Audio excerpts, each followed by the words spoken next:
হবে। এই 9টি দাবি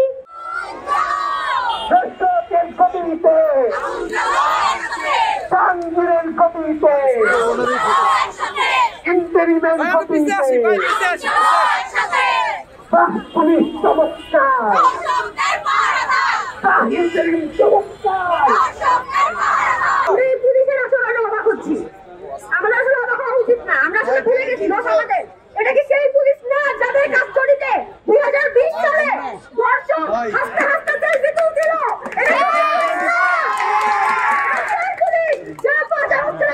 আমাদের উপর হামলা করছিল, এরা হাসিনার পুলিশ।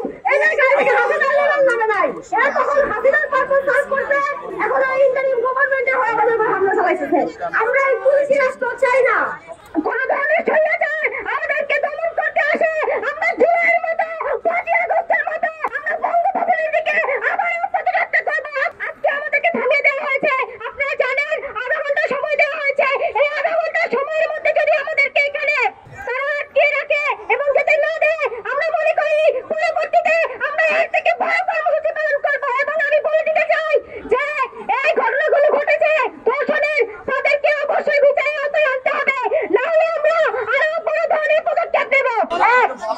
জননিরাপত্তা দানে ব্যর্থ স্বরাষ্ট্র উপদেষ্টাকে দায় স্বীকারপূর্বক পদত্যাগ করতে হবে।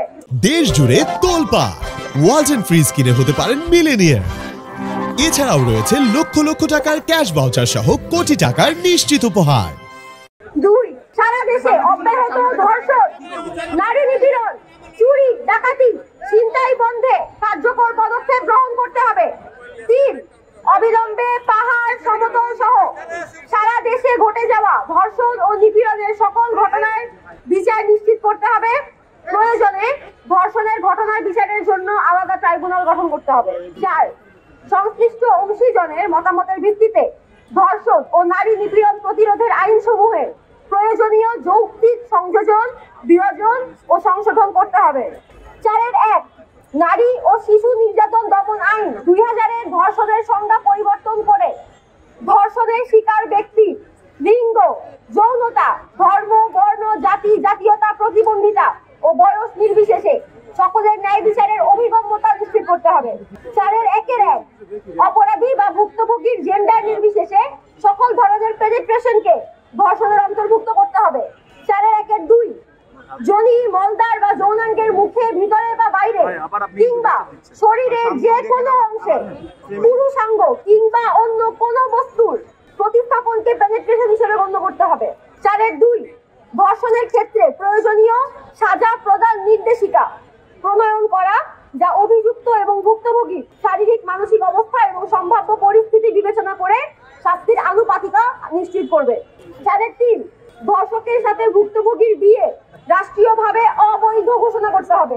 4.4 বৈবাহিক বা এই ধরনের সম্পর্কে ধর্ষণের ক্ষেত্রে আদালতের অনুমতিক্রমে ভুক্তভোগীর পাস্ট সেক্সুয়াল হিস্টোরি জিজ্ঞাসা করার ক্ষেত্রে কেবল নারী বিচারকরা থাকতে পারবেন এবং তা ক্লোজ ডোরের মধ্যে জিজ্ঞাসা করা হবে, এর নিশ্চয়তা দিতে হবে।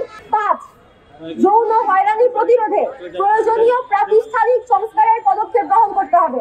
5.1 শিক্ষা প্রতিষ্ঠান ও কর্মক্ষেত্রে যৌন হয়রানি প্রতিরোধে হাইকোর্টের নীতিমালার গণতান্ত্রিক সংস্কার সাধন করে সকল শিক্ষা প্রতিষ্ঠান ও কর্মক্ষেত্রের জন্য যৌন নিপীড়ন বিরোধী সেল গঠন আইন করে বাধ্যতামূলক করতে হবে। 5.2 প্রতিষ্ঠানের অংশীজনদের প্রতিনিধিত্ব নিশ্চিত করে সেলের গঠন প্রক্রিয়া আইনে বিবৃত করতে হবে।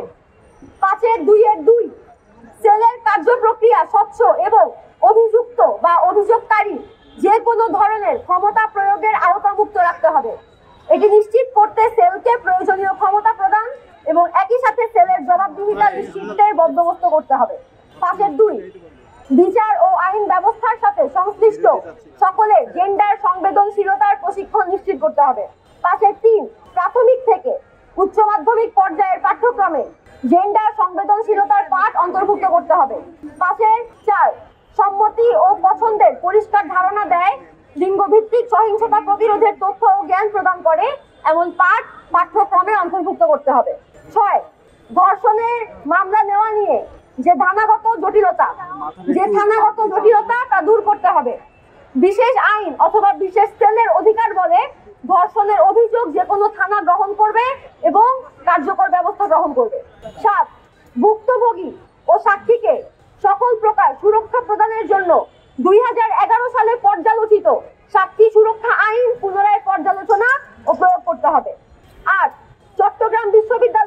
নারী শিক্ষার্থীদের হেনস্থা, স্লাট শেমিং এবং বরখাস্তের ঘটনা পূর্ণ তদন্ত করে অপরাধীদের শাস্তির আওতায় আনতে হবে এবং ভবিষ্যতে এই ধরনের যে কোনো ঘটনায় দায়িত্বপ্রাপ্ত যে কোনো প্রতিষ্ঠানের দায়িত্বপ্রাপ্ত কর্তৃপক্ষ স্লাট শেমিং করলে তাকে দায়িত্ব থেকে অব্যাহতি দিতে হবে।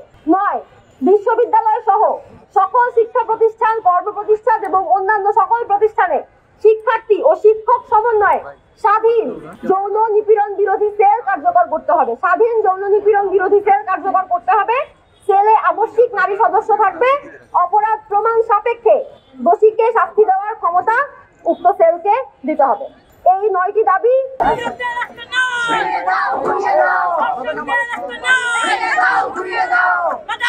আন্দোলন